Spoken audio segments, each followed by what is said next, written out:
sea stroll through the first city, the first Hebrew city. I would like to introduce Yoav Gal and, of Israel My Way, an Israeli tour company specializing in really unique tailor-made tours in Israel. He will be introducing Libby Cohen, our tour guide today. So thank you, Yoav. Go ahead. Thank you. Thanks, Julie, and everybody. Again, it's a pleasure, to be here, especially, obviously, on Yom Ha'atzmaut. It's a very happy day today. Despite all this virus and everything, it's a happy day in Israel. Every year, it's very emotional, very exciting. We have all those, special programs on TV as well. It's a beautiful day here, and we're all happy. And Libby and I are specifically happy to be with you today. I will tell you in just 2 words about my company, but we're going to focus on Libby and what she does. So we are not the focus. So we are an Israeli tour company, incoming tour company, and we specialize with high-end tailor-made tours. So every tour we make is tailor-made or custom-made for every client specifically. We work specifically mostly with the US clientele, people coming from the US, mostly couples, families, and small groups. We work a lot with Julie's company, Embark, and her colleagues. One of her colleagues, Joey Levi, I don't know if I'm sure some of you know him. He has been with us last year with his family. He celebrated his son's bar mitzvah. We do tons of bar mitzvah trips. And what's important for today is that every tour we make, obviously it's tailor-made to each client, but it includes so much special activities around the client's hobbies and areas of interest. And we always try to show people, not just follow the regular highlights of Israel, but also show them the little gems hidden from the crowds. And Libby, don't listen to this part. I love her. She knows that already. And she does some of the most exciting, fascinating activities in Tel Aviv and beyond, but mostly in Tel Aviv. She lives in Tel Aviv, and she does several type of walking tours in Tel Aviv, like graffiti, like architectural art, nightlife, all kinds. She will tell you more soon, but we use her services so often, and our clients are always fall in love with her at the end of their like 3-hour trip with her. So I was the moment I got this call from Embark, with Julie and Joey, they told me about this initiative you had. I thought Libby would be the best match for what you're looking for. Even though it's virtual, it's not real. I do hope that all of you will come to Israel not before too long, and let us know, and we will be so happy to give you this present of spending time with Libby in Tel Aviv. So today will just be virtual, but hopefully it will lead to something more real. So Libby, I'm passing on to you and give you the stage. You're muted. Unmute. Turn off the mute. Unmute yourself, Libby.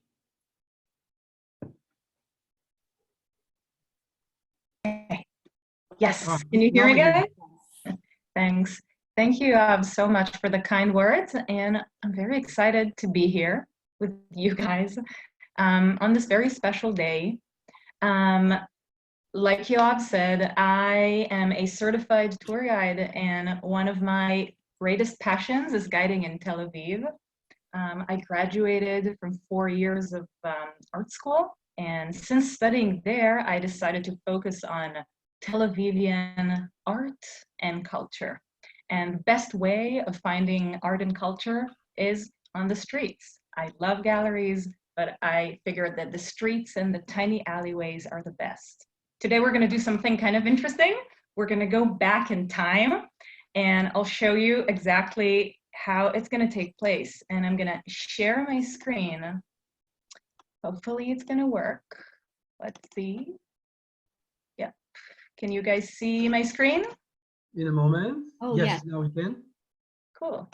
Beautiful. So, yeah. So we are in the heart of Tel Aviv on Rothschild Boulevard. Maybe some of you have been here. It's my favorite place in the city, for sure. It's the central business district. Banks are here, hip restaurants and bars. Now, last time Google was here was in 2015, and therefore our tour is going to take place in the past. But don't worry, guys, we are going to use Google Earth, Google Street View, for walking through the streets and alleyways. And I'm also going to use PowerPoint to show you some of my favorite works. Now, normally the works that I show during my tours are little artsy gestures that are done by artists that are active in the city, but also people who just pass by and want to leave a mark with watercolor or spray paint. Normally the works are hiding inside of little lobbies and little building and tiny alleyways, and therefore we're going to use the PowerPoint presentation to see these tiny works. And the first building we are going to check out is this one over here. Sorry for this, it's being a little slow. Right here. And this building here has a super interesting story, and we're going to go back in time to 1909. And this is how Tel Aviv looked like. And this is the building and how it looked like. It's the first house that was built in the tiny neighborhood of Tel Aviv. Only 60 families built it, while many Jews were living in the area, but they were living mostly in Jaffa. And Tel Aviv was planned as a Hebrew city. People were speaking Hebrew. The streets were named after great Zionist figures. And the city itself, sorry, just a second, oops, was built by these guys. These guys came from all around the world, and they brought with them culture. They brought poems. They brought food, different flavors, different dishes. When I think normally of New York, I think of this great melting pot with tourists, with immigrants coming from different places and bringing different flavors and sounds. Same thing here in Tel Aviv. Here, the people couldn't really communicate between each other because one person spoke Turkish and the other Arabic, Polish, Russian. So in order to create this melting pot, in 1932, the mayor built for these guys a museum. And this museum was actually built in the house that we saw, and we just saw a second ago, this tiny little villa over here. And he said that art is a language that everybody could understand, right? He said, if you're an immigrant, no matter from where, if you're from Poland or Russia, if you hear someone playing the piano, you'll immediately understand. And I love this way of thinking so much because art can really bring people together. Everybody understands artsy gestures. And we're gonna today refer to art or street art as a language. And we're gonna see how cool and underground this language is. So the last thing I wanna show you about this house is a connection to today. So this photo was taken exactly 72 years ago, and this is the declaration of the State of Israel that took place inside of the art museum. Can you spot the frames on the right side, on the bottom, right? So the declaration itself took place in the art museum, and above the central figure, who is David Ben-Gurion, Israel's first prime minister, you can see a frame with Benjamin Ze'ev Herzl, which was an artist. I see this guy as an artist, born in Vienna. He was a playwright, and he used his skills in order to spread his passion about the land of Israel and about Zionism. Actually, when my grandfather immigrated here in 1950, he spoke of Herzl because his book, Alt Neuland, spread everywhere. Now, Herzl's figure is celebrated and used in many places. So just near the house, this work was painted, and this is a big piece, a big mural. Livia, I think we don't see what you're looking at. We still see the same building. Okay, let me know when it switches. Wait, do you see that it's switching? Rothschild 16 the first photo you showed. We didn't see anything. Oh my God, I'm sorry. I was going through tons of slides. Thanks for telling me. Right. Sorry. Oh my gosh, Yeah, guys. no problem. We missed like 7 slides. Sorry for that. That's Let me okay. see. Thank you. Because I'm screen sharing, so it's kind of interesting. This Yeah, is my but screen. if you move between one screen to another, you don't just, you know, alt tab. You have to get out and get in again. Let me see. This is what So we see. We see a I cursor. am, let me see now. Okay, now can you see? Now we see Can the you map. see like a mural, a piece? No, we see a map. Oh, okay. So I just want to make sure, I'm sorry for this. I just want to make sure that can you No see problem. now the PowerPoint slide? We Not see yet. a map of Tel Aviv. So, okay, so I might need to stop sharing for a Yeah, second stop share and and go again to now I'm going to the share it again. right window that you want to share. Okay, so just let me know if now you can see. Beautiful. All right. Oh, I'm so sorry. So wait, let's just run over it again real quick. This is the house, right? And how it looked like in 1909. You guys are so polite. Now I feel so bad. So these are the guys that couldn't really communicate, right? Speaking different languages, bringing different cultures. And this is the museum that was built for them inside of the house, right? We see the tiny little villa and the museum is right here. And this is the event that took place exactly 72 years ago, the declaration of the State of Israel. You can see the tiny frames on the lower bottom to the right, as it took place at the museum. And here is Benjamin Ze'ev Herzl. I call him the artist who envisioned the State of Israel. And here is his figure used in a piece, in a mural, right? So Benjamin Ze'ev Herzl was very famous for saying, if you will it, it's not a dream, right? And I love this sentence, super inspiring. Right here, you have an artist who used this sentence. She kind of changed it. She took the phrase, where there's will, there's a way, and she kind of changed it, played with it, and where there's a dream, there's a way. You can see a lot of little Herzls kind of spread all around Tel Aviv. Above Herzl, you can see the name of the street, Nachlat Binyamin. So you can notice that the street is named after Herzl, right? Benjamin Ze'ev Herzl. Every city has a bunch of Herzl streets and a bunch of David Ben Gurion streets. And I'm saying that because our tour is going to take place on Herzl Street. Now, my plan was to jump between Google Street View and between the PowerPoint, but I'm not sure. Let's see. I'm going to do it real quick, sharing screen. And I'm just going to do it live for a second. And here we are. So we are standing now on Herzl Street, right? And I want you guys to notice this tiny hut over here. This is where the people of Little Tel Aviv used to hang out, gossip, drink something, and speak in Hebrew. In a second, I'm going to show you how this tiny shop, right? It's this little kind of circular, not circular, but like triangle hut shop here. So this is where people used to chill. In a second, I'm going to show you how an artist used the image of this little shop in an artwork. Another thing we can see here that is also kind of interesting is this high rise. I hope all of you are noticing this tall guy. So before this high rise was built, a very important structure was right in that point. And now we're going to move to my PowerPoint again.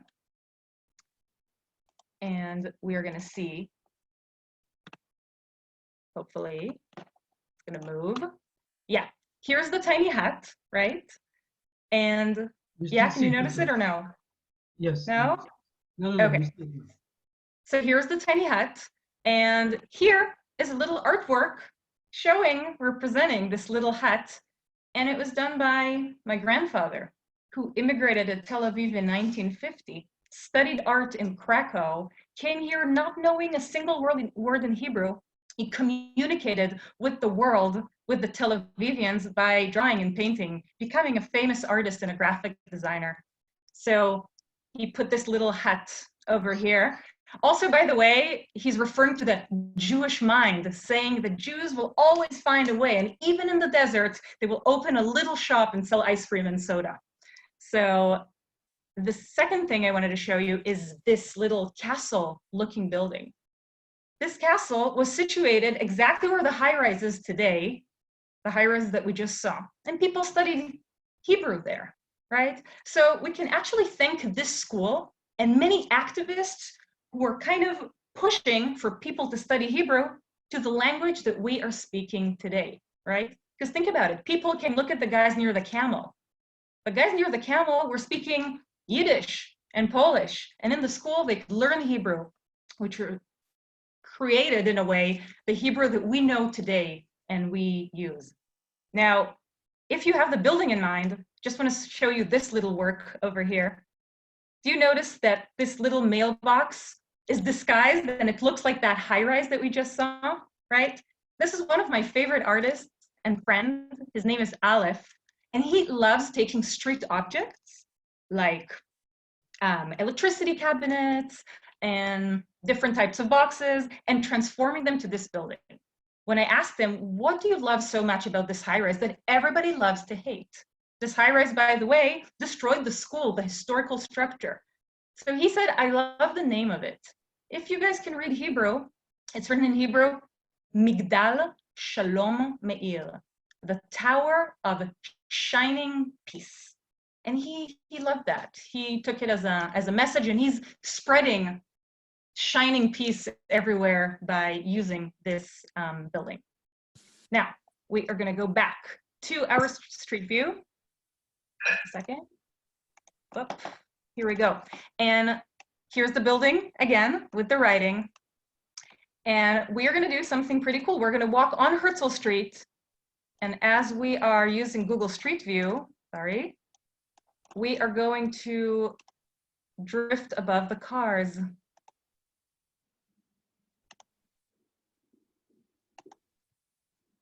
And we are on our way to the first shopping mall built in Tel Aviv. Now, normally in my tours, we enter this little door inside. So today we are going to use the PowerPoint to see what's inside of this building. I'll just say that this was the first shopping mall built in the 1920s in Tel Aviv. And let's see what's hiding inside. Here it is. Okay, to the left, you can see the first elevator in Tel Aviv. Now, people were so excited about the elevator. They came from all around the city to go up and down. They didn't buy anything in the shops. They just came and enjoyed, just enjoying this new technology. Some people didn't take for granted that there is an elevator, and the owners of the mall wanted to direct people to use it. And therefore, they put a sign. On the right side, you can see a sign, and it's to the elevator in English, in Hebrew, la ma'aliyah, to the elevator in Hebrew, and a little pointing finger. And what I love about it is I see here 3 languages. Hebrew, if you understand Hebrew, right? And people wanted you to speak Hebrew in the Hebrew city. English, but I don't know, if you spoke German or Polish like my grandfather, here's just a finger, take a left, right? Now, here's a question. Is this urban art, this sign? What do you think? So basically, many people would say that it's not urban art. If someone was paid to do that, right? A sign painter was paid, it's not considered art. But I think it is art. And by the way, the painters that put it up there, some of them considered themselves artists.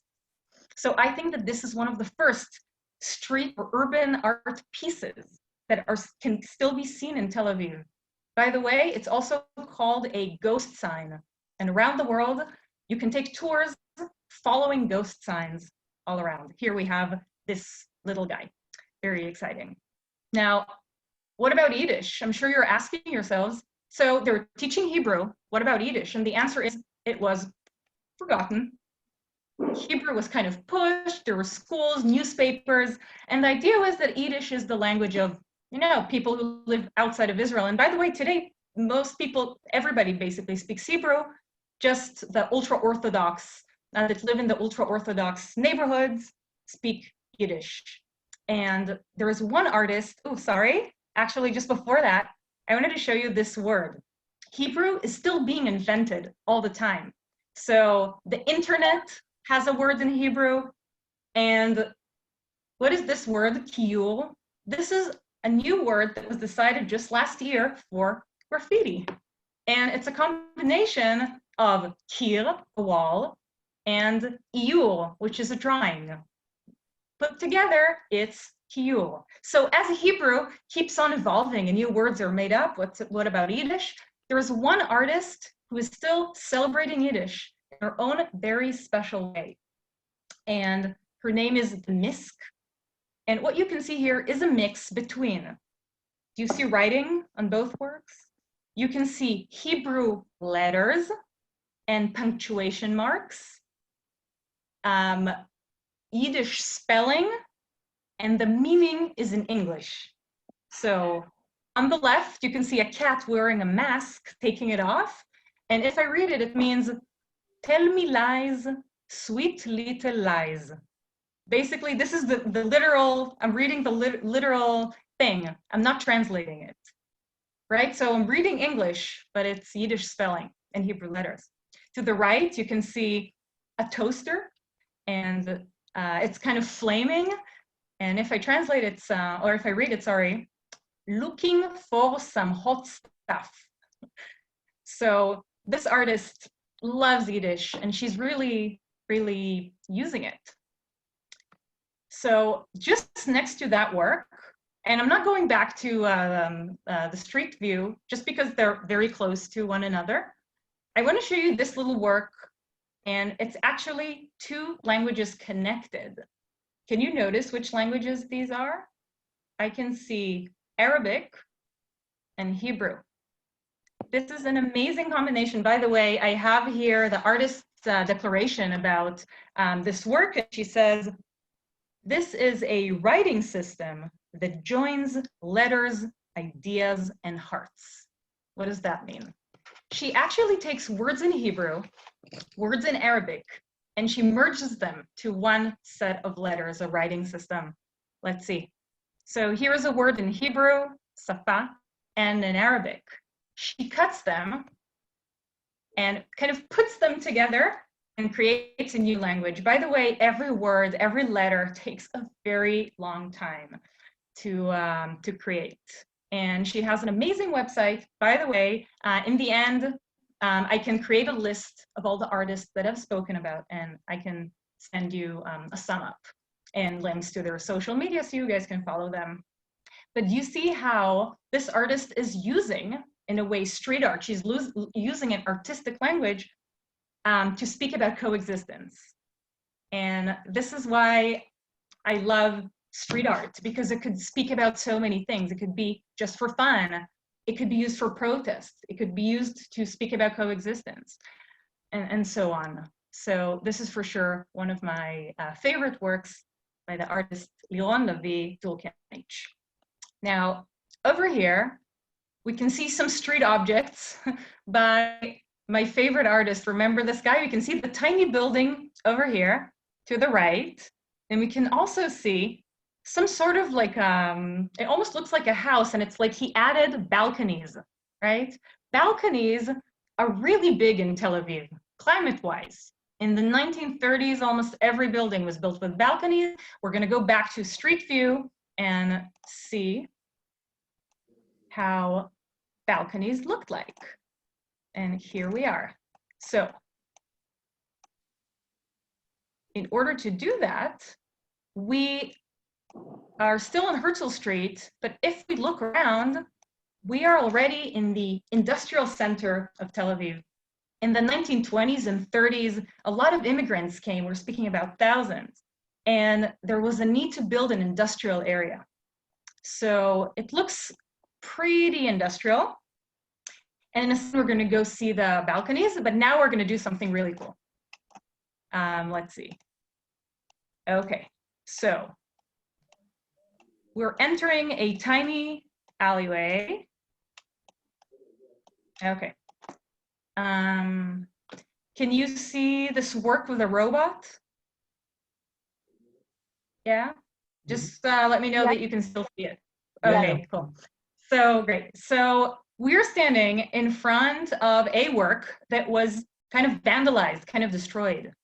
So when you look at a work, at a piece, if you're an artist and you put a piece on the street, you know that you have to say goodbye the moment you put it up.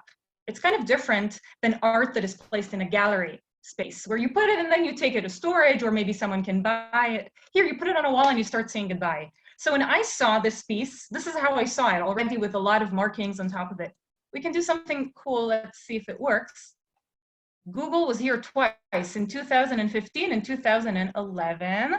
Let's see if we can go back in time and see how it looked like in 2011. Yeah, does it look nicer now? Can you see it? Cool. So this work was placed here by S-Boy, and S-Boy right here put this little robot, red robot, and underneath him a representation of Tel Aviv. Now, does the city look friendly? Not really, right? It looks kind of industrial, almost dirty. Oh, Say it again?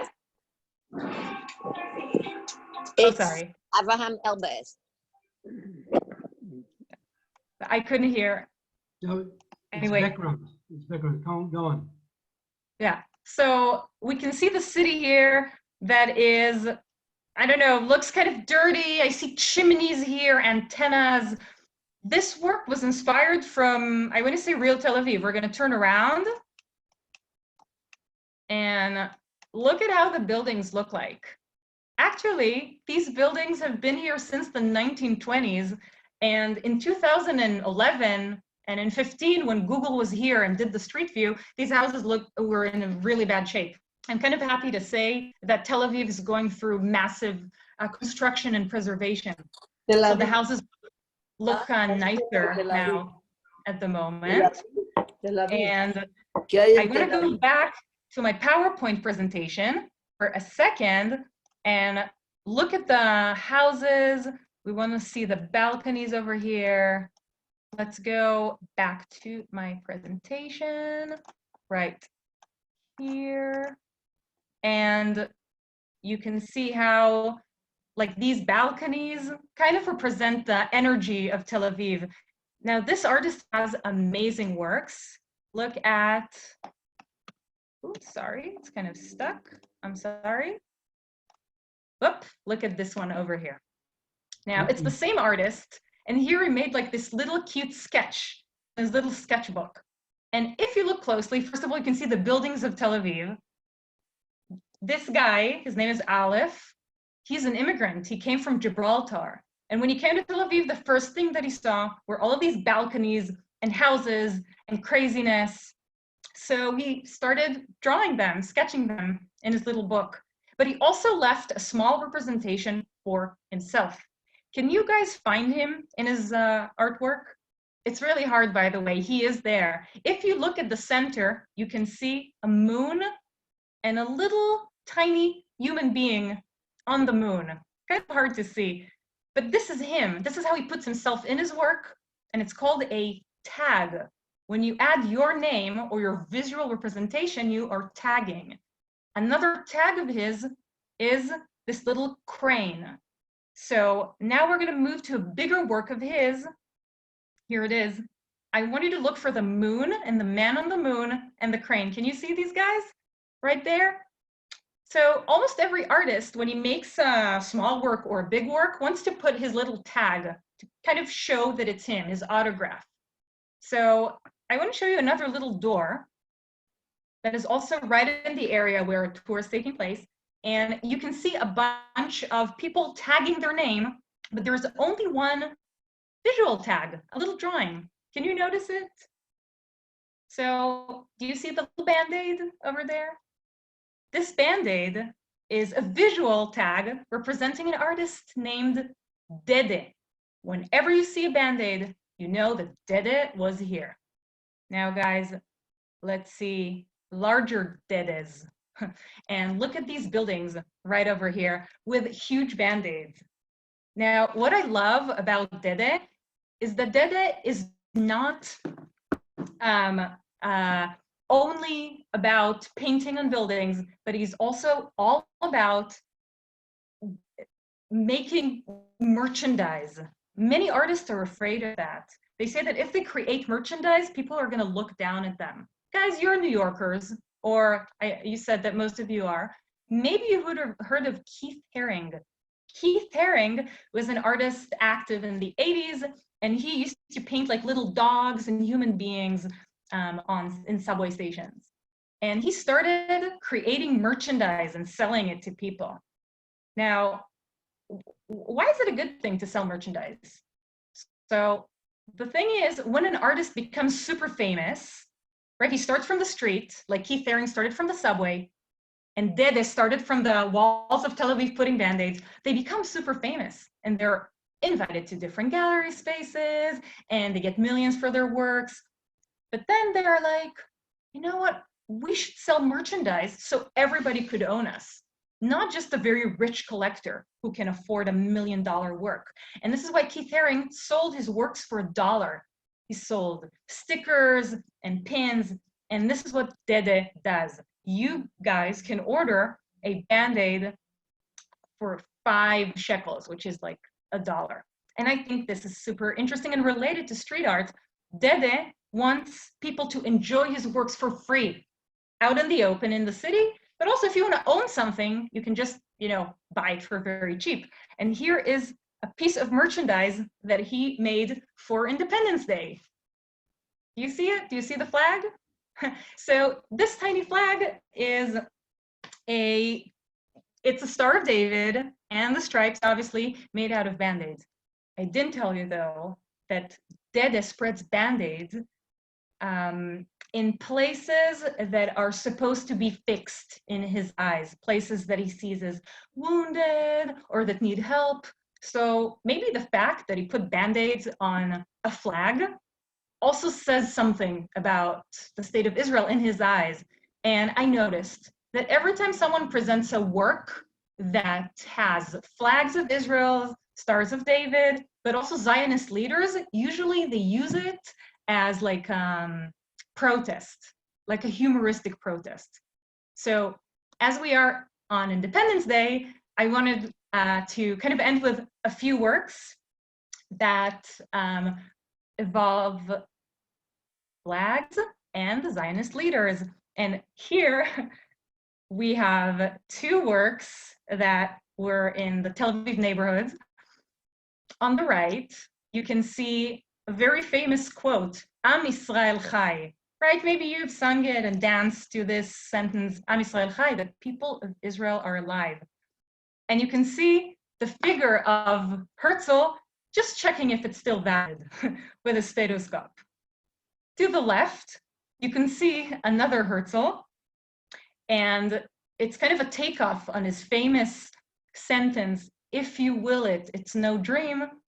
And here he says, if you will it, if you don't will it, never mind. So here are the 2 Herzls.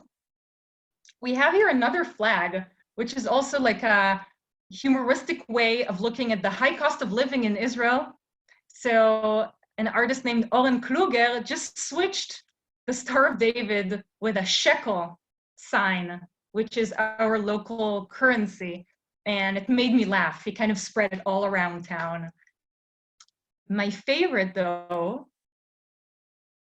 is this guy right over here, this little flag. And this is also the last flag that we're going to see.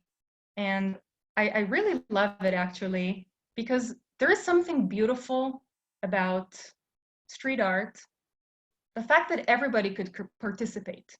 Every person can come and put something on a wall, on an electricity cabinet. And this little Israel heart sticker was placed during a tour of mine, actually, by 2 really cool ladies that decided that this is their way to leave their mark. And it basically brings me to the conclusion that I love street art because every person can leave his mark. Street art is for everyone, but also for everyone to enjoy, but also for everyone to participate, right? And the other thing that I love is that the city becomes this open gallery, open, exciting, colorful gallery where every day looks different. 2015 in Google Street View looks totally different than 2020 on the streets. And I don't know, like a few months from now, the city's gonna look totally different and people are gonna put different comments about the situation now and look at it back humoristically. So I'm always curious to go and explore and discover new things. And hopefully, when you guys come to Israel, you will get to leave your mark in this amazing open gallery that is all around. So I really hope that this little taste of my tour was educating for you guys and you learned new things. I would love to answer some questions, if there are some. And if not, I would love to say a few more words about my family and how I ended up being an artist in Tel Aviv. But really, don't spoil the surprise we want to give them once they visit Tel Aviv about the little museum. Don't mention that. It should be a surprise. Okay. Wow, I it promise. was really great. Anybody have any questions? I just have a question. So is it allowed? Are you allowed to just go around with a paintbrush or a marker and color on the walls? Is pretty Yeah. much? It's a very relevant question. So it's not, first of all, but on the other hand, the Tel Aviv municipality runs a lot of street art tours.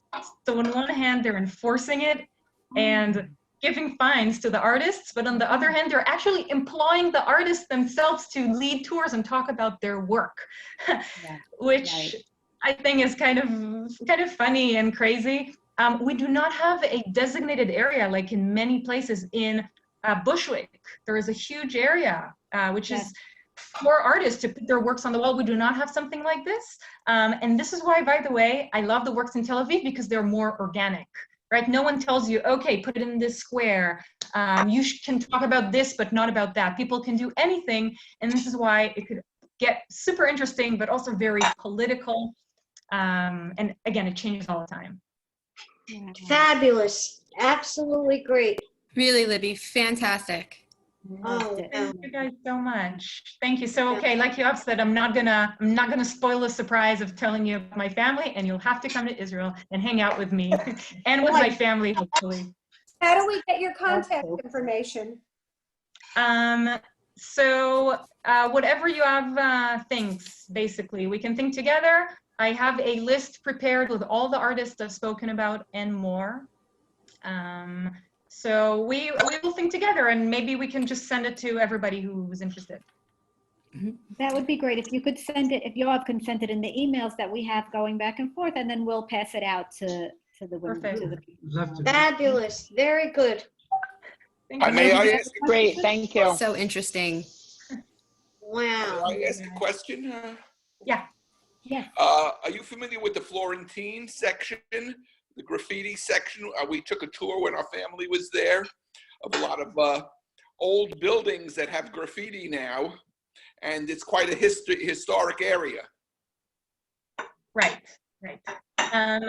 Yeah, so it's interesting. Florentine started around, I want to say around 2015 to get a lot of large works. Florentine is also, it's actually where we stopped our tour. It's in the industrial neighborhood. It's just a few streets inside. And I decided not to hang out a lot in Florentine with my groups, as I've noticed that Florentine became really full of groups. I'm not sure when you were there. So I kind of changed my route. And I chose the one that we did today, that kind of follows more the history of Tel Aviv since its foundation. And all the works that I showed you are from the routes that we have done today. So I just chose a different route, which I think is it connects more to the story I want to share. But Florentine is amazing, and it has huge and super interesting and colorful works. Yes, yeah. Thank you. Thank you.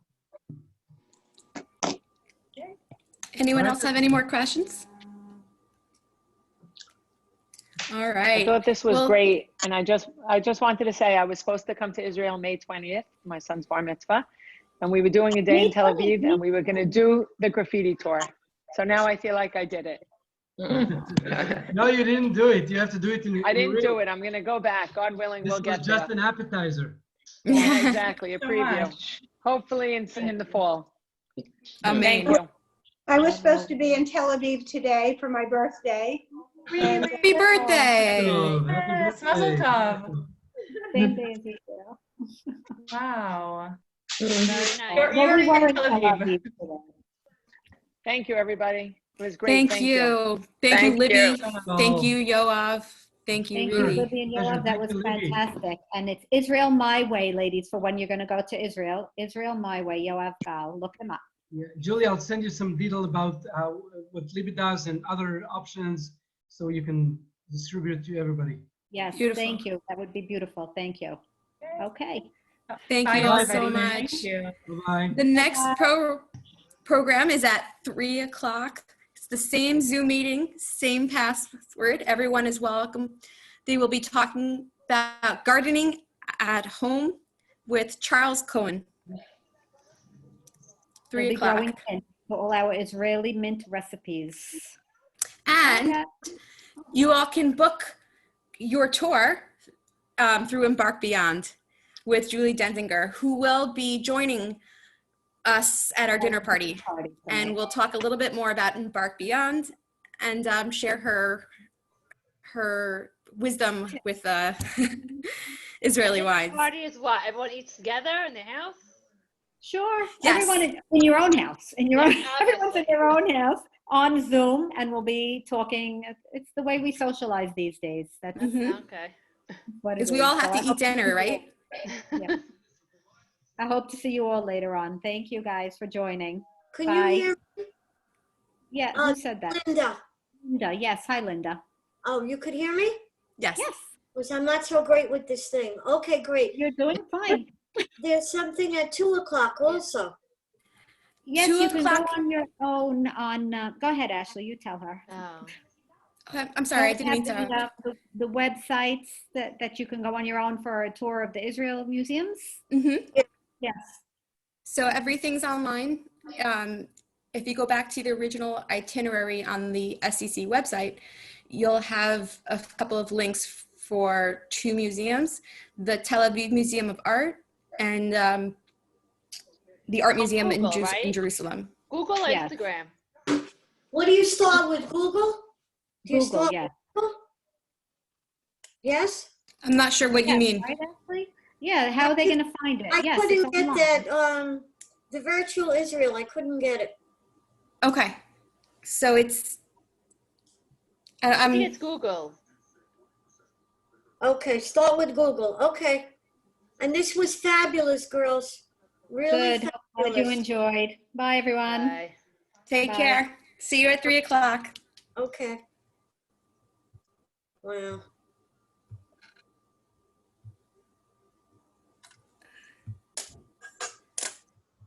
What's going on here? Yeah, how do we get off this?